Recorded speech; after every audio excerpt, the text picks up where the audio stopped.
So, good morning everyone. Today we are going to see the vitamins folic acid and vitamin B12. So we are seeing all the vitamins one by one. So today we are going to see folic acid and vitamin B12. These are B complex vitamins. So coming to basics, we know nutrients are broadly divided into micro and macro. We had seen already the macro. Coming to micro, vitamins and minerals and electrolytes comes under micronutrients. And we are going to see today the water soluble vitamin B12, B complex. In that we are going to see folic acid and B12. So simply we are studying all the vitamins, but it took a very long time for discovering the importance of vitamins, their functions, their clinical utility. So first when a disease comes, then only they used to think about the remedy. Then they slowly discovered the vitamins one by one. So it took a very long time, but we are studying it very simply. So vitamin C is having many stories. I think you know all that. And vitamin D. Similarly, all the vitamins, it took very long time for the discovery. This Lucy Wills and the George Whipple, all these people helped in discovery of the today's topic, folic acid and vitamin B12.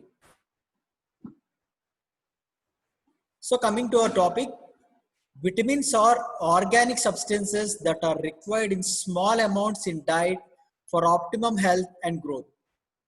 They are not synthesized by humans and obtained through diet. That means they are very essential. Essentially, they have to be supplied in the diet.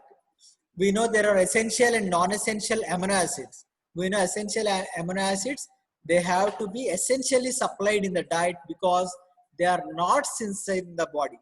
Similarly, all the vitamins are essential. They can't be synthesized in the body and they have to be supplied in the diet.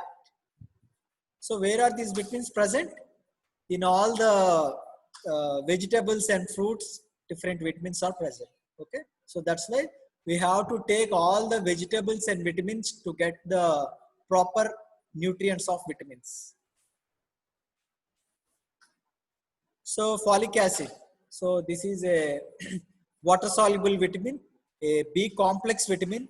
This is also known as B9 vitamin. So coming to the chemistry.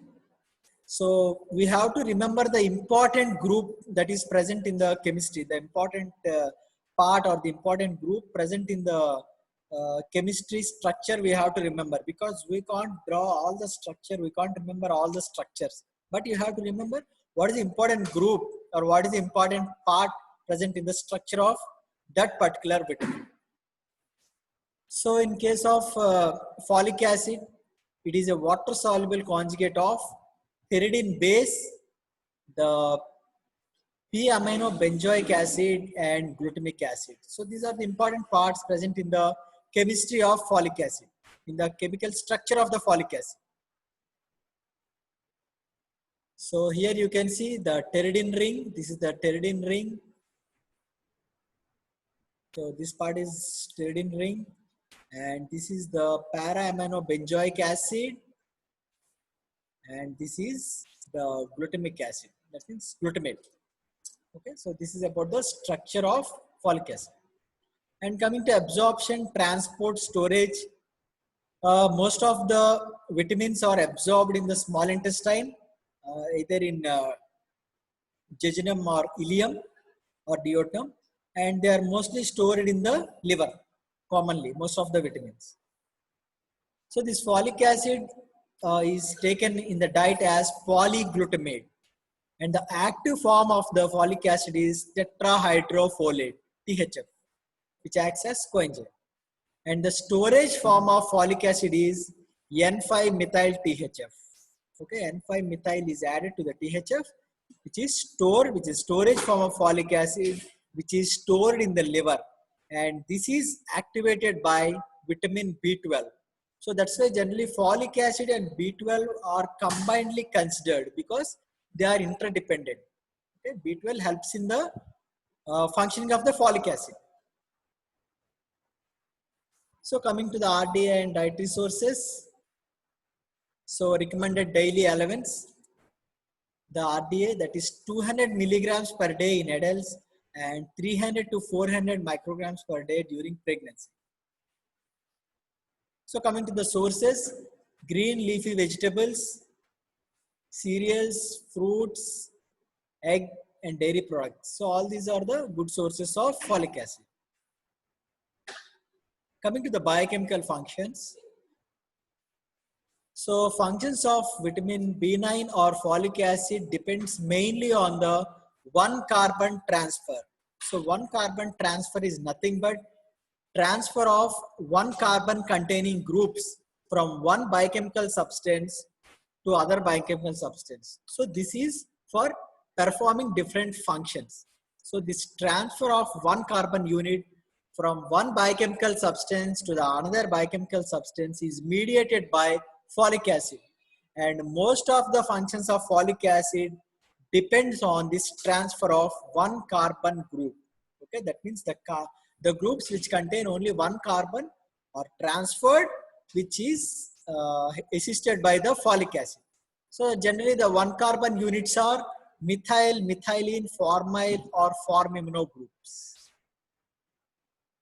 So the important function is production of nucleotides, ATP, GTP and TMP and nucleic acid. So this is one of the important function of folic acid, that is production of purines.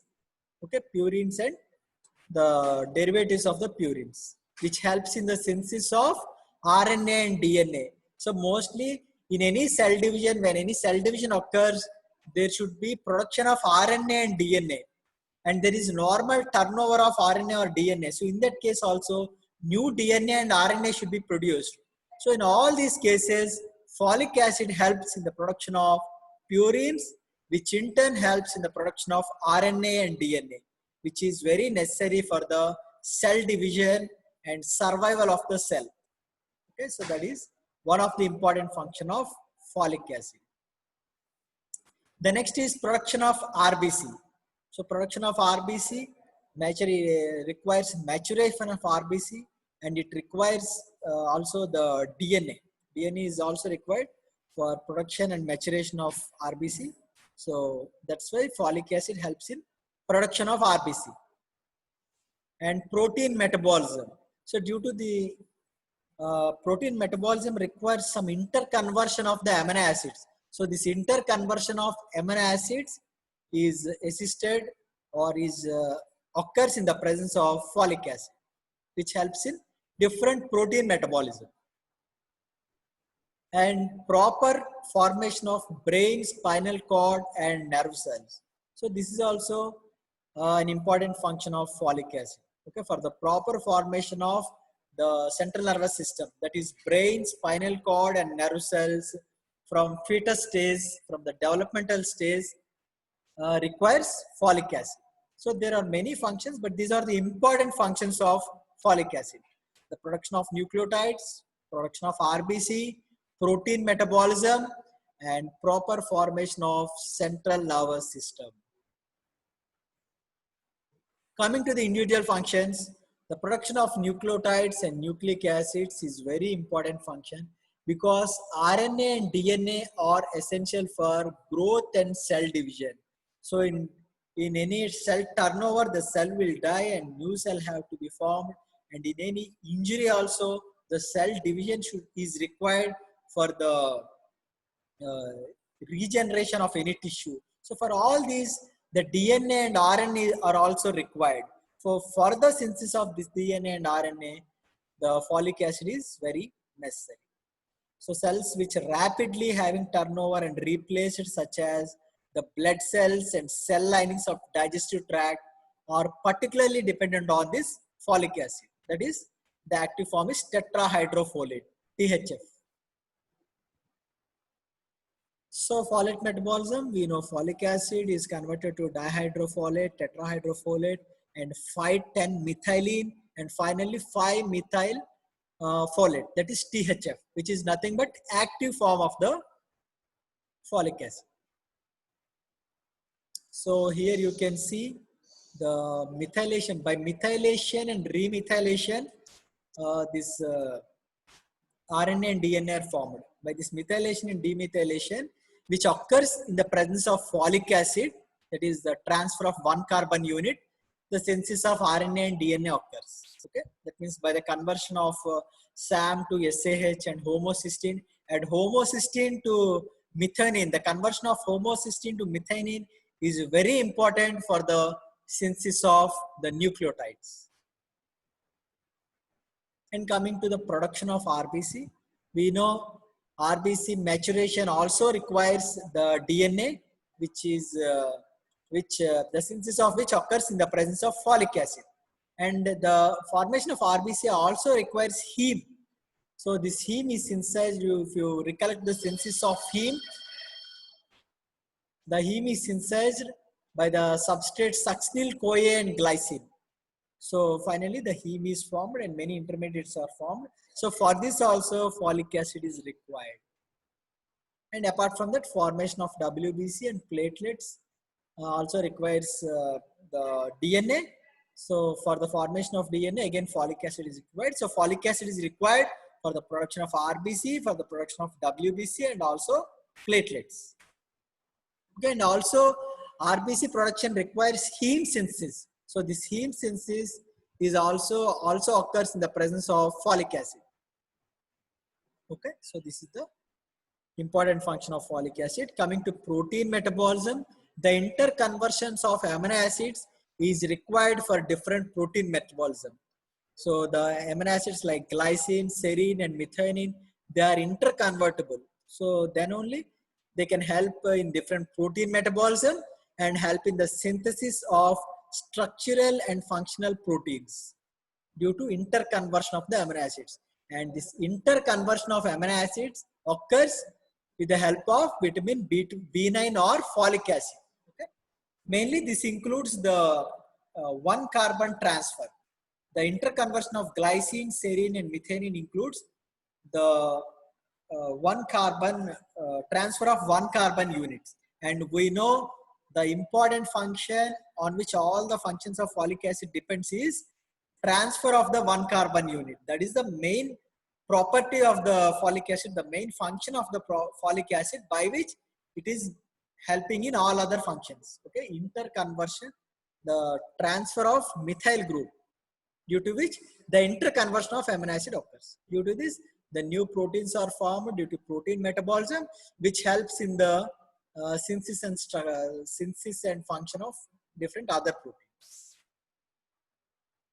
And proper formation of brain, spinal cord, and nervous system, that is CNS.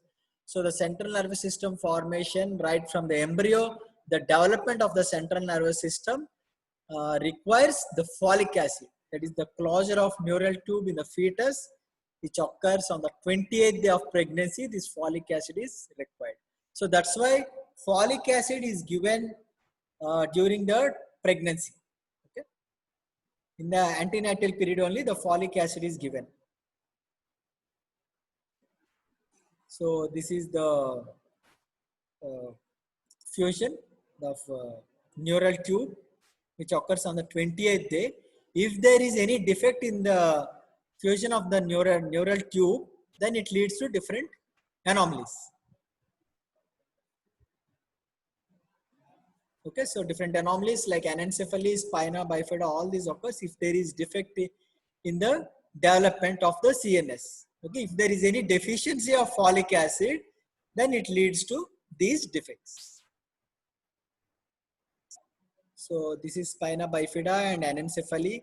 This occurs when the folic acid supplement is not given during the time of pregnancy. So that's why government is also giving a free supply of folic acid to the pregnant women, to the lower income people, and also to all the people. They are distributing the folic acid and iron and folic acid tablets, because iron is necessary for the synthesis of RBC, hemoglobin RBC, to improve the blood, to improve the hemoglobin percentage. Iron is required, and folic acid is very much required for the development of the central nervous system. So that's why the government is distributing iron and folic acid tablets to the pregnant women. So these are the biochemical functions of the folic acid. Coming to the deficiency manifestations. So deficiency manifestations are nothing but the functions won't occur. So the effects when the functions does not occur, those are the deficiency manifestations in any vitamin. So B9 deficiency manifestations. The folate deficiency affects cellular process, mainly the DNA synthesis, the arrest of cell cycle, rapidly proliferating cells, particularly the RBCs, which leads to megaloblastic anemia. So when there is any defect in the DNA synthesis, there won't be maturation of the RBC due to defective DNA synthesis. So this leads to defect in the matured RBC, which leads to anemia, the megaloblastic anemia, because the RBC remains as megaloblast. When they mature only, they become the normal normochromic RBC. Okay, normochromic and normal size RBC. If there is any deficiency of the folic acid, there will be defect in the DNA synthesis. So there will be defect in the maturation of the RBC. They remain as the megaloblast, and it leads to defective or deficiency of the mature RBC, which leads to anemia. So that's why this is known as megaloblastic anemia. So the first important manifestation of B9 deficiency is megaloblastic anemia. Okay. So these are the megaloblasts in which the RBC won't be matured. And megaloblastic anemia, the delayed maturation of erythrocytes leads to the megaloblastic anemia. The delayed maturation occurs due to defective synthesis of the DNA. The defective synthesis of DNA is due to deficiency of the folic acid. And coming to the other deficiency manifestation, impairments in white blood cell development, which leads to leukopenia. It reduces the immune responses, leading to infection and cancer. So we know the WBC formation also requires DNA. So when there is any deficiency of folic acid, again there is defective DNA formation and defective formation of the WBC. So the function of the WBC is to fight against the infection and different antigens. So that is a function of white blood cells. So when there is deficiency, that is known as leukopenia, the deficiency of white blood cells. So it leads to leukopenia. So there is decreased immune response. There is decreased capacity to fight against the infections. So this leads to number of infections and prone to different type of antigens. So those antigens can lead to cancer. So the infection and cancer is due to decreased immunity, the decreased immune response in the body. The decreased immune response is due to leukopenia, which is nothing but decreased white blood cells. The decreased defective white blood cells is due to defect in the synthesis of DNA, which is due to deficiency of folic acid. So this is also an important deficiency manifestations, which leads to recurrent infections and cancer in folic acid deficiency. So folic acid deficiency the condition vary from normal to the cancerous condition. And coming to the next one, the folate deficiency in first trimester of pregnancy may lead to neural tube defects like spina bifida, anencephaly, and cleft lip and cleft palate, all those things. So we had already seen in the biochemical functions the importance of folic acid in the development of the central nervous system. So if there is any deficiency of folic acid, so the development of central nervous system is affected. It leads to neural tube defects, finally leading to the spina bifida and anencephaly. So coming to the next thing is folate deficiency block conversion of homocysteine to methionine. So this is very important step, the conversion of homocysteine to methionine by donating the methyl group. So when there is a deficiency of folic acid, this step, the conversion of homocysteine to methionine is blocked. So due to this, what happens is the homocysteine levels will be increased in the blood. So when the homocysteine levels are increased, it leads to, when homocysteine levels is increased, it leads to homocystinemia, the increased homocysteine levels in the blood. So this finally leads to the risk of coronary artery disease. So this homocysteine will cause the changes in the vessel walls, atherosclerotic changes due to lipid abnormality. This homocysteine will lead to lipid abnormality and changes, atherosclerotic changes in the vessel wall, which leads to the risk of coronary artery disease. Okay, that is the MI or stroke. So that's why the deficiency of folic acid is indirectly a risk factor for the coronary artery disease. Here the main step affected is conversion of homocysteine to methionine. So here you can see the conversion of homocysteine. The conversion of homocysteine to methionine requires folic acid. Okay, of course, in between the B12 will also come into role. The methyl group is donated by the folic acid to the cobalamin, the B12. It will take the methyl group and it will transfer to the homocysteine. And homocysteine will be converted to methionine by taking the methyl group. And this methionine again becomes the methyl donor and it donates the methyl groups and it helps in the DNA synthesis. Okay, synthesis of the purines and nucleotides. If this step is blocked, what happens is homocysteine level will be increased, leading to the risk factor. And when this step is blocked, it also leads to the defective DNA synthesis also, because methionine helps as methyl donor and helps in the synthesis of DNA. So here both the ways it is affected. DNA synthesis is affected and increased homocysteine, accumulation of homocysteine also leads to the defect in the coronary artery disease. Defect in the coronary arteries, which leads to CAD. Okay.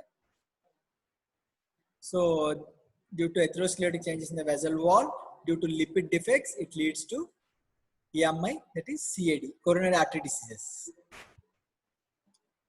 Coming to the, so we had seen the deficiency manifestations. So deficiency manifestations include, the first thing is the defective RBC, megaloblastic anemia, defective WBC, so infections and the cancer, and defective development in the nervous system, which leads to spina bifida and anencephaly, and finally the accumulation of homocysteine. Okay, the conversion of homocysteine to methionine is blocked, which leads to coronary artery diseases. So these are the deficiency manifestations of vitamin B9, that is folic acid.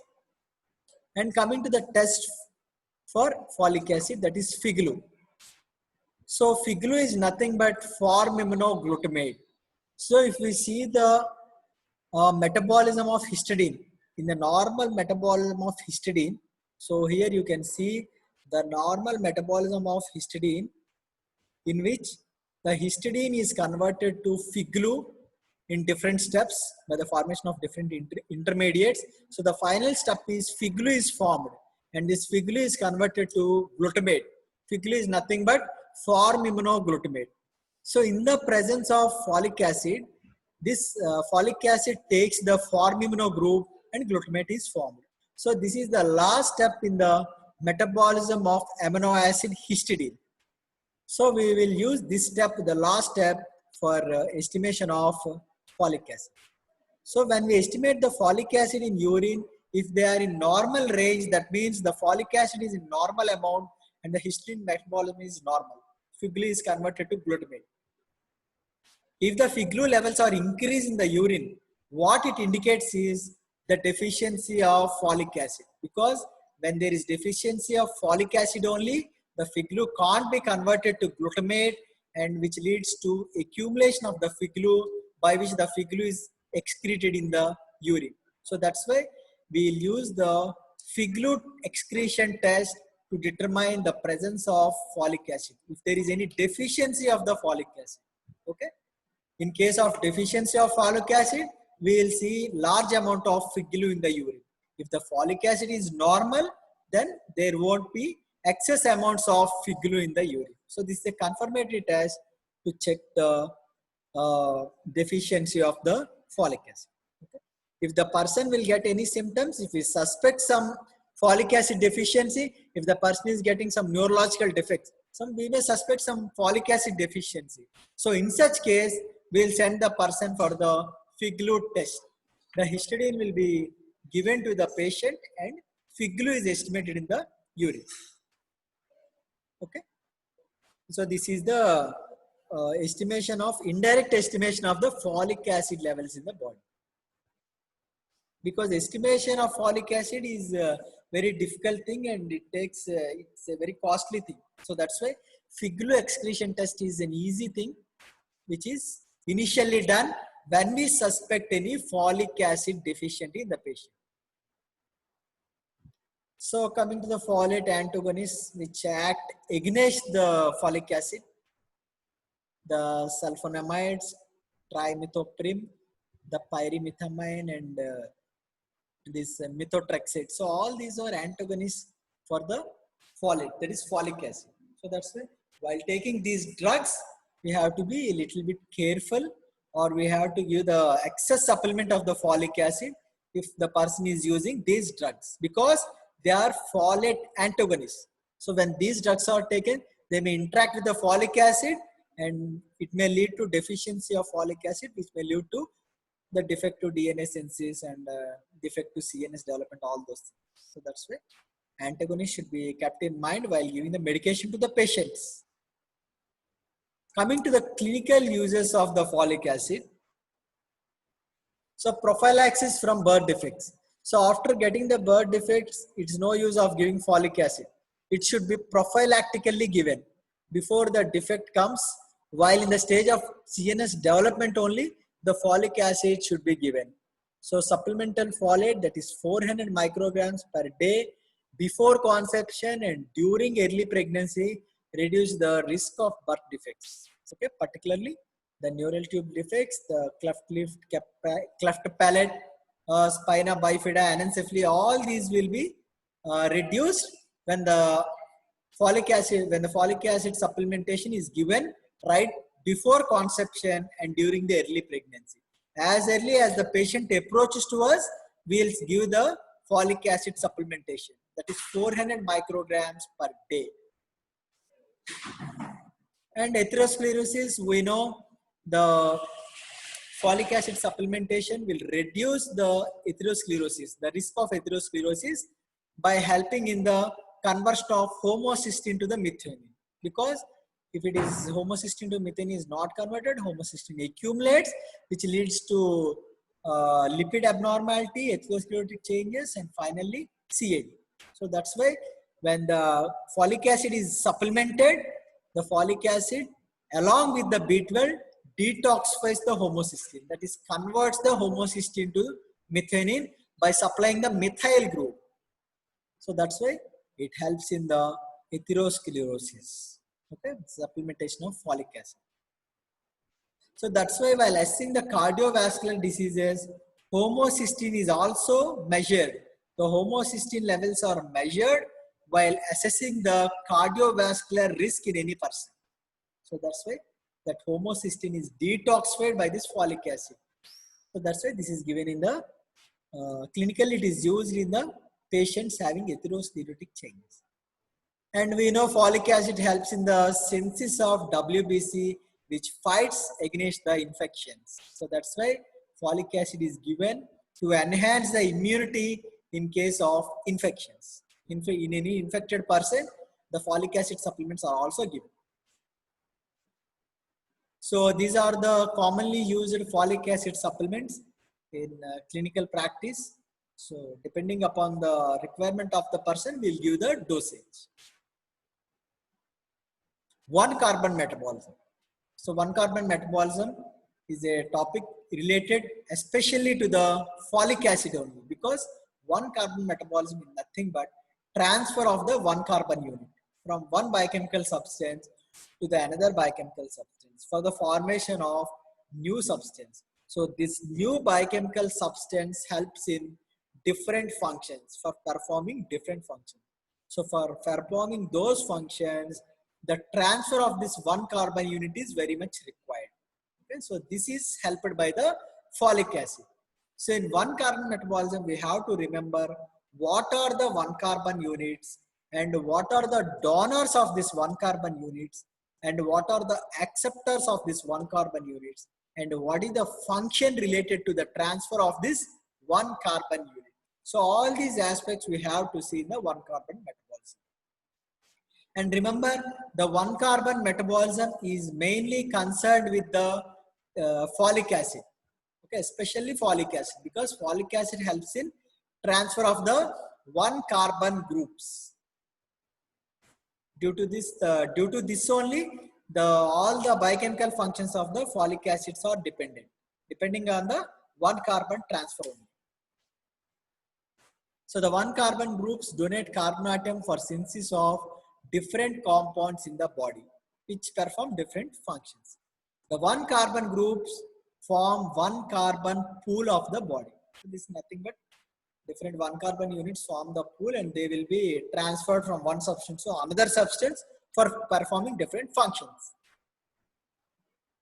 So here you can see the one carbon units, the formyl, formimino, methinyl, hydroxymethyl, methylene and methyl. All these are one carbon units. We know one carbon units that contains only one carbon.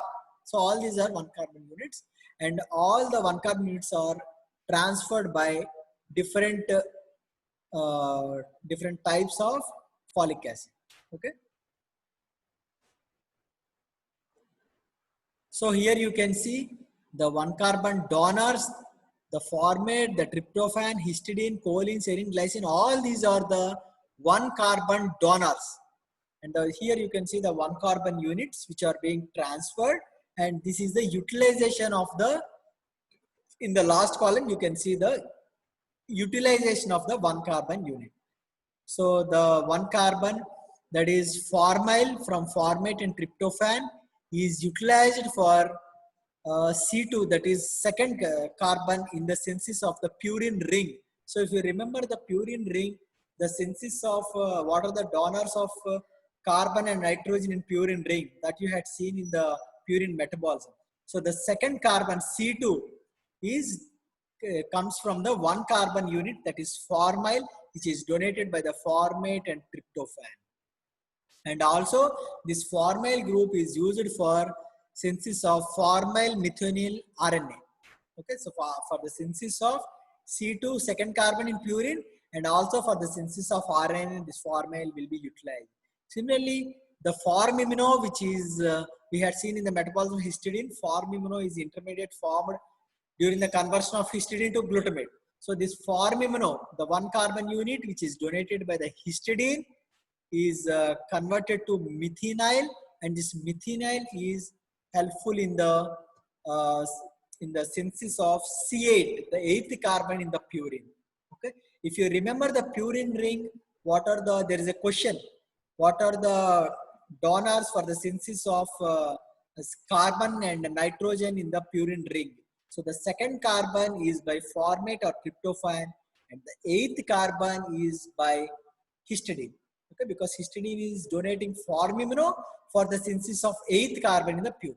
Similarly, this chlorine, this choline, serine, and glycine will donate the one carbon unit, which helps in the interconversion into glycine, serine, and finally nucleotides.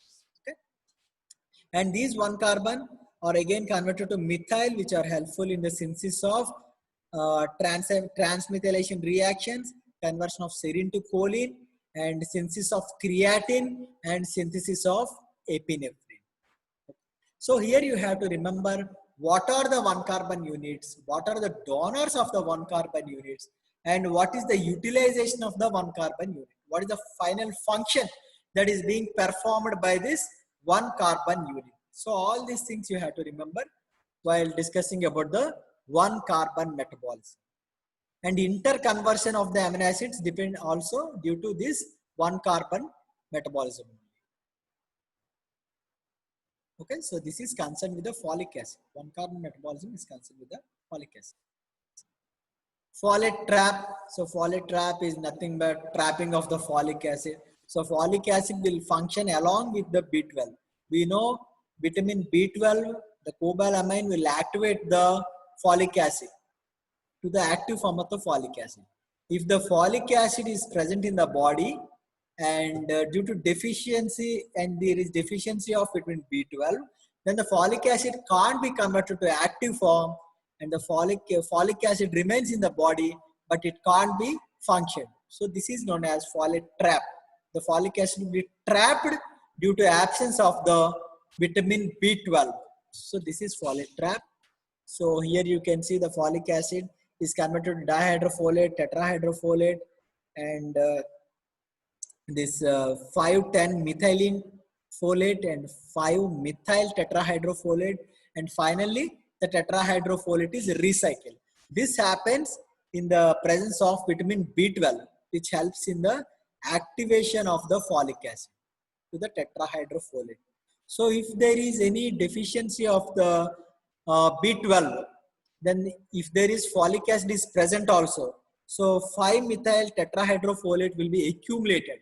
It can't be converted to the active form, which leads to accumulation of the folic acid, which is known as folate trap.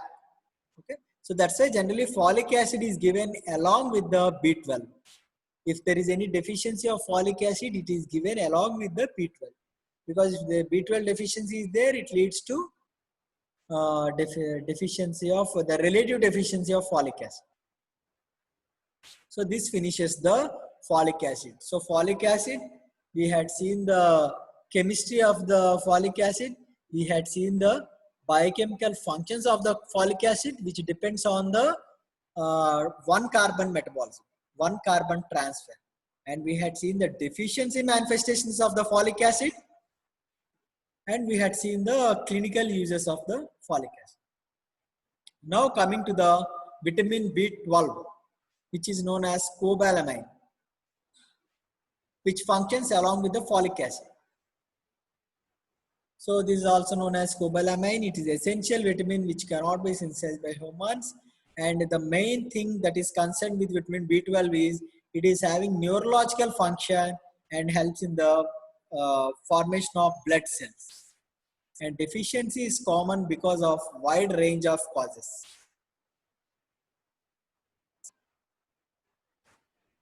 Coming to the chemistry. So the chemistry we already seen, we have to remember the important aspects in the chemistry. Okay.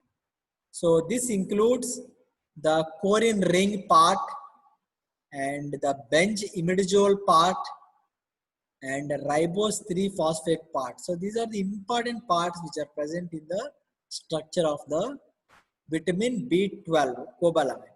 Okay. So this to some extent the Corin ring part resembles the amino acid structure. So Corin ring part, bench imidazole part and ribose 3-phosphate are the three important aspects in the chemistry of vitamin B12. So the four basic components are Corin ring and dimethyl benzimidazole and the nucleotide structure, and this resemble the amino acid structure.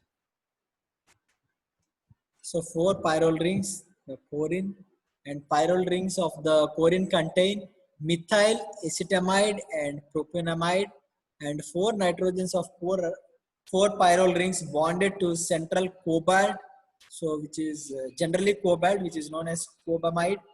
That's why it is known as cobalamine. Vitamin B12 is known as cobalamine.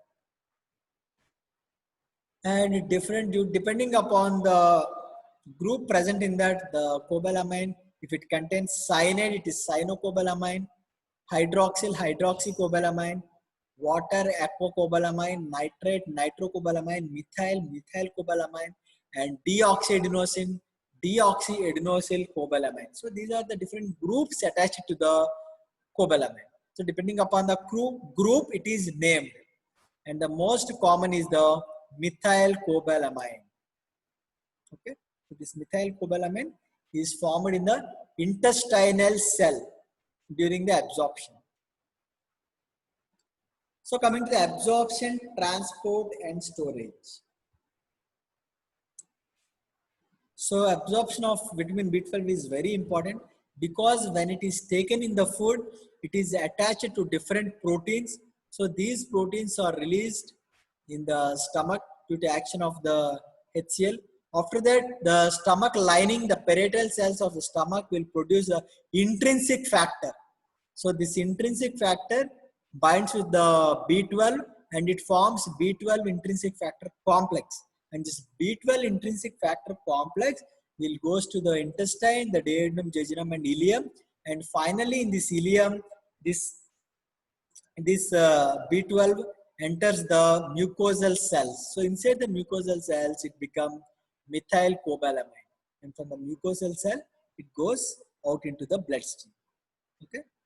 So here you can see the food, it is attached to the food and proteins, and the proteins are released, and B12 comes out, and this B12 then attaches to the intrinsic factor which is secreted by the parietal cells of in the stomach, and this B12 intrinsic factor complex will passes through the intestine and it reaches the ileum. And the ileum, inside the ileum, the absorption takes place. The absorption means the transfer from the lumen to the intestinal cells. So the transfer of the vitamin B12 from the lumen to the intestinal cells occurs in the ileum. So in the ileum, what happens is inside the epithelial cells, it is converted to methylcobalamin. And this methylcobalamin is released into the bloodstream and it moves in the blood, it attaches to the transcobalamins, the proteins, and it becomes transcobalamin. It after release from epithelial cells to the blood, it is attached to the transcobalamins proteins, it becomes transcobalamin. So this is the absorption of B12 in the upper GIT. B12 is bound to salivary protein like haptocorin. In stomach, when B12 reaches, the intrinsic factor is produced from the parietal cells of the stomach, which are attached to the B12. And this B12 and intrinsic factor complex will reaches the small intestine, and in the ileum, what happens is this binds the receptors on the mucosal cells of the ileum and they enter the ileal mucosal cell. So after entering the mucosal cells, they become methylcobalamin. Okay, and this methylcobalamin will enter the plasma and they become transcobalamin. Okay, and finally, this is stored in the liver. The deoxyadenosine cobalamin, this is deoxyadenosine B12 is formed. If excess of transcobalamin is present, it is converted to deoxyadenosine B12 and it is stored in the liver. So this is the absorption storage of vitamin B12. Coming to the RDA and dietary sources, the adults it is 1 to 2 micrograms per day. In children it is 0.5 to 1.5 micrograms per day. In pregnancy it is more required, 3 micrograms per day. And coming to the sources, the intestinal flora helps in the formation of vitamin B12. And apart from that, the important source is animal diet. So vitamin B12 is generally absent in the plant diet. It is present in the animal diet, only in the animal diet exclusively. Okay. So the animal diet includes organ meat, fish, egg, milk, and curd and cheese. So all these include vitamin B12. These are the sources of vitamin B12. And coming to the biochemical functions of B12, synthesis of purines, pyrimidines, and nucleic acids. Along with the folic acid, this helps in the synthesis of purines and pyrimidines, which help in the synthesis of red blood cells and the marrow cells.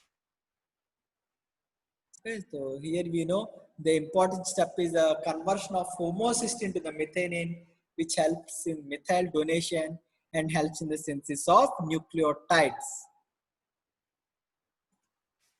So here you can see the methionine is converted to S-adenosyl methionine and S-adenosyl homocysteine. This helps in the methylation reaction and helps in the formation of RNA and DNA. And B12 is essential along with the folic acid essential for RBC maturation. Then only it prevents the pernicious anemia. So even in absence of the intrinsic factor also, it leads to defective absorption of the B12, which is nothing but pernicious.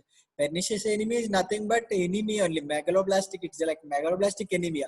But this occurs indirectly due to absence of intrinsic factor, due to which there is defective absorption of B12, which leads to defective maturation of RBC, which leads to anemia. That is known as pernicious anemia. So here vitamin B12 helps in DNA synthesis one thing, and the other thing is vitamin B12 also helps in the heme synthesis for synthesis of hemoglobin. So both the things are required for the synthesis of RBC. Okay, DNA synthesis is required and also heme synthesis is required. For both these, vitamin B12 helps. So in both ways, the vitamin B12 helps in the synthesis of RBC erythropoiesis. Okay, so that's why the important function of B12 is RBC maturation. And coming to nerve impulse conduction is maintained. So this occurs by conversion of methylmalonyl CoA to succinyl CoA. So the nerve impulse conduction is very important function of the vitamin B12. So if you go into details, so the odd chain fatty acid breakdown includes formation of different intermediates, and finally it leads to the formation of succinyl CoA, which enters the TCA cycle. Okay? So the odd chain fatty acid breakdown, in between the methylmalonyl CoA and succinyl CoA are the intermediates. So for this step, the conversion of methylmalonyl CoA to succinyl CoA, vitamin B12 is required. So in case of absence of B12, there is no formation of succinyl CoA. And we know this succinyl CoA is required for the synthesis of heme. For the synthesis of heme, succinyl CoA and glycine are required. So when there is no succinyl CoA, the methylmalonyl CoA will be accumulated, and this methylmalonyl CoA leads to the damage of the nervous system. Okay, nervous sheath. This methylmalonyl CoA. So that's why this step is very important, which requires vitamin B12. This step is very important, which prevents the accumulation of methylmalonyl CoA and prevents the neural damage. And this step also helps in the formation of succinyl CoA and heme. So odd chain fatty acids will accumulate.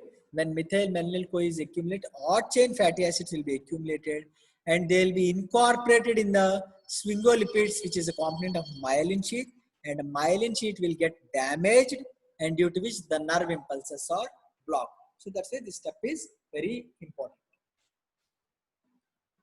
Okay, due to the absence of B12, the methylmalonyl CoA is accumulated, due to which the odd chain fatty acids are accumulated, which will interact with the sphingomyelins in the myelin sheath. It will destroy, damage the myelin sheath, and nerve impulses are blocked. So we know the nerve fibers are covered by the myelin sheath, okay, which contains different lipids. So when there is accumulation of the odd chain fatty acids due to deficiency of vitamin B12, they interact with the myelin sheath, they damage the myelin sheath. So when there is damage to the myelin sheath, the nerve impulses will be affected. So this is about the functions of the biochemical functions of the vitamin B12. Okay. So vitamin B12 biochemical functions include, the first thing is synthesis of purines and pyrimidines, and the second one is RBC maturation, and the third one is nerve impulse conduction. And coming to the deficiency manifestations of vitamin B12. So we know deficiency manifestation is nothing but the biochemical functions will be affected in case of deficiency manifestations. So first one is pernicious anemia. So it is a case of megaloblastic anemia caused by atrophic gastritis and parietal cell loss. So this is autoimmune disease. Antibodies are generated against intrinsic factor. So when there is any defect in the gastric lining, atrophic gastritis, the parietal cell will be lost. So there won't be production of the intrinsic factor. Okay. or if there is any antibodies to the intrinsic factor, they will destroy the intrinsic factor. So when there is intrinsic factor destruction, the B12 can't be absorbed by the intestines. So when the B12 is not absorbed properly, it can't help in the maturation of the RBC, because maturation of the RBC requires folic acid and also B12. So if the B12 absorption is affected, there won't be the maturation of the RBC. Okay, there won't be proper DNA synthesis of the nucleotides or DNA, and there won't be maturation of RBC, which leads to the pernicious anemia. Pernicious anemia is nothing but it is just like megaloblastic anemia, which occurs in the case of folic acid deficiency. It is just like megaloblastic anemia, but this occurs due to the deficiency of the intrinsic factor. The deficiency of the intrinsic factor can occur due to the defect in the parietal cells, or defect in the gastric lining, or due to production of the autoimmune antibodies to the intrinsic factor. In all these cases, the intrinsic factor will be affected, which leads to the deficiency of the B12 due to deficiency of absorption of B12. So these are different things that are secreted by the stomach. But here the main thing is the defective parietal cells leads to defect in the intrinsic factor, which leads to pernicious anemia. So this is the characteristics of the pernicious anemia, in which you can see the pallor, the angular cheilitis, papillary atrophy of trunk. All these are seen the megaloblastic or pernicious anemia.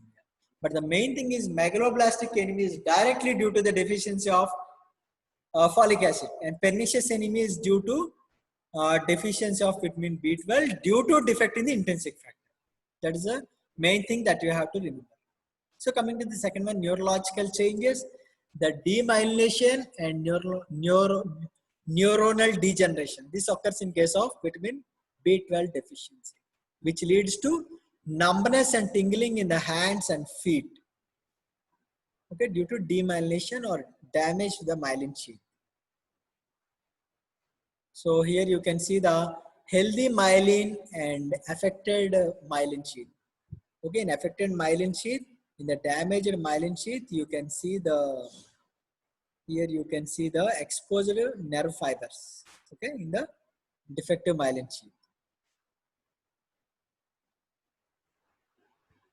So in this picture also you can see the normal myelin sheath and the defective myelin sheath. Okay, in the defective myelin sheath, due to degeneration, the nerve fibers are exposed. So when there is defect in the myelin sheath, there will be defect in the nerve conduction. So that's why when there is defect in the nerve conduction, it leads to the numbness, tingling, all the neurological features. So all these features you will see when there is defective myelin sheath due to deficiency of vitamin B12. So the next thing is difficulty in maintaining balance, depression, confusion, dementia, proper memory. All these things occur due to B12 deficiency, because B12 is a neurological vitamin. It is also known as neurological vitamin because it helps in the mainly it helps in the maintenance of the myelin sheath. So when there is any destruction to the myelin sheath, it leads to all neurological defects, neurological manifestations. So reduced platelet production, which leads to increased risk of the abnormal bleeding, and impaired white blood cells, which leads to the defective immune responses, which leads to infection and cancer. So all these are the manifestations, okay, deficiency manifestations. So we know the blood stem cell helps in the formation of RBC, WBC and blood cells. So all these will be affected. So reduced platelet production and impaired white blood cells also seen in the deficiency of vitamin B12. And coronary artery disease. So deficiency of vitamin B12 leads to elevated homocysteine level. This leads to the lipid abnormality and atherosclerotic changes, and finally leads to the coronary artery disease. And these are the different causes why there is deficiency of vitamin B12. For B12, there are wide range of causes for the deficiency. And these are the deficiency symptoms of the vitamin B12. Most of the B12 deficiency manifestations are neurological manifestations and also the hematological manifestations because they help in the synthesis of RBC, WBC. So coming to the clinical uses of the vitamin B12, they help in treatment and prevention of pernicious anemia. Okay, the prevention and treatment of pernicious anemia will give the B12, and in combination with folate, we'll treat the megaloblastic anemia. We know we'll treat the megaloblastic anemia in combination with the folic acid. And treatment of psychiatric and nervous disorders.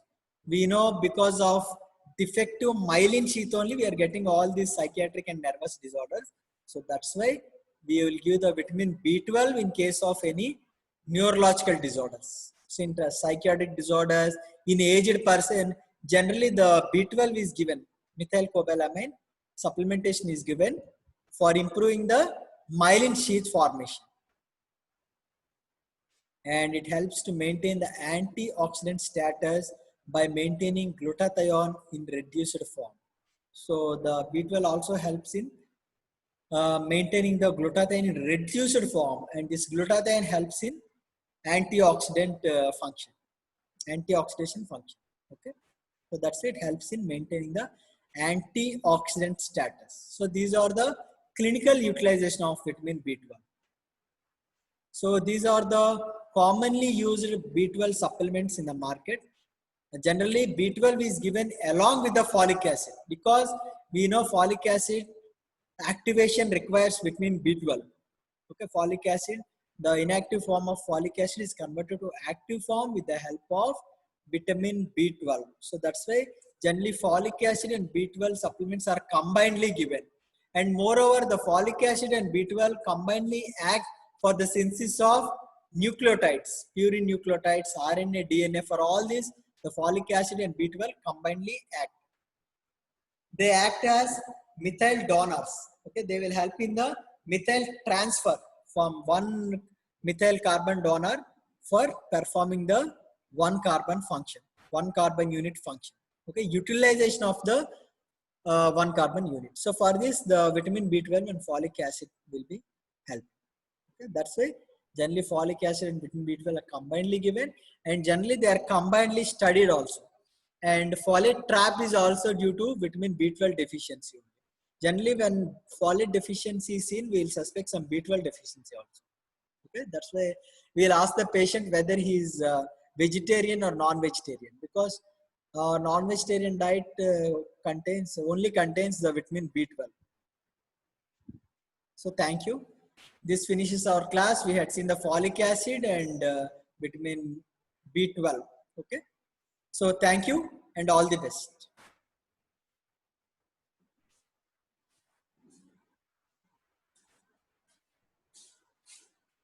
So thank you all.